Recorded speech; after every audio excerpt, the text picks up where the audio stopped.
We have been told that there are impending changes in the leadership of the House in regard to the majority leadership in the House, affecting majority leader, the whips, deputy whips, deputy majority leader.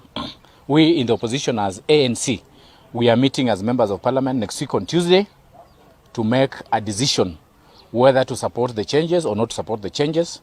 But Jubilee are free to carry out the changes. What we want is a smooth flow of legislation agenda in parliament. So long as we have a smooth flow of legislation agenda in parliament, we have no problem. Jubilee are free to do whatever they want to do. But we are meeting as ANC members of parliament, and I speak as the chair of the parliamentary group next week on Tuesday to decide on the matter. But as ANC, we are intact. The cabinet has approved the dissolution of Strategic Food Reserve Board. The board has about 10 billion on the account. Some cartels have misled the Minister for Agriculture, the Cabinet Secretary for Agriculture, to dissolve the board. In essence, they are moving forward to do away with the Strategic Food Reserve. In any country, a critical function like Strategic Food Reserve is given a priority. Currently, we have the corona disaster.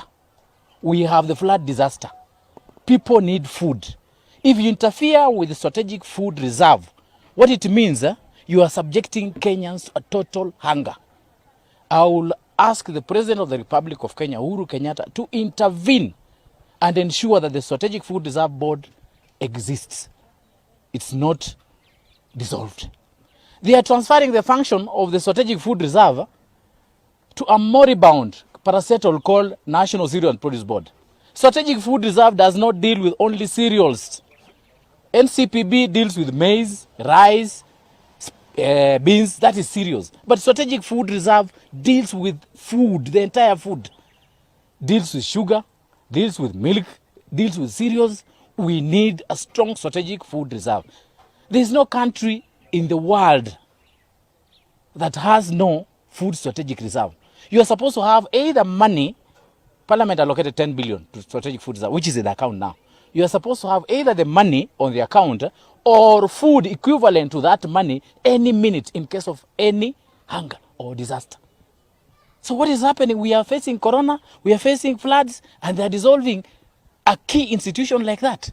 We are opposed to it, and next week, when Parliament convenes, we shall move as MPs to ensure that Strategic Food Reserve exists.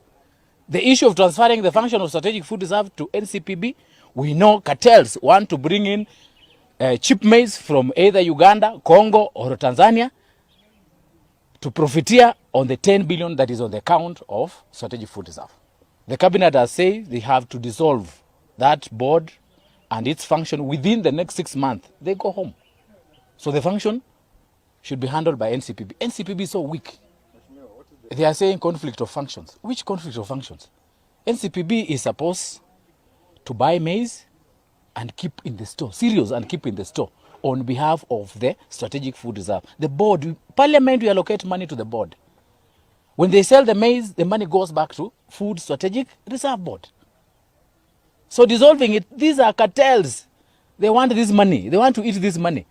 They want to convince the president that there's corona, we need to import maize from Tanzania or Uganda. It will destabilize the maize growing areas because the price will drop, the price of maize. Now the price is stable. It's controlled by the market forces of supply and demand. A bag of maize now goes for 3,400.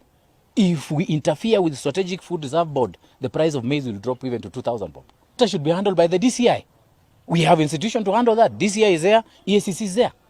But dissolving a whole board, no way. If the issue of fake invoices, let DCI and EACC investigate. Each institution has its own function in Kenya. But Parliament, we are going to oppose this thing.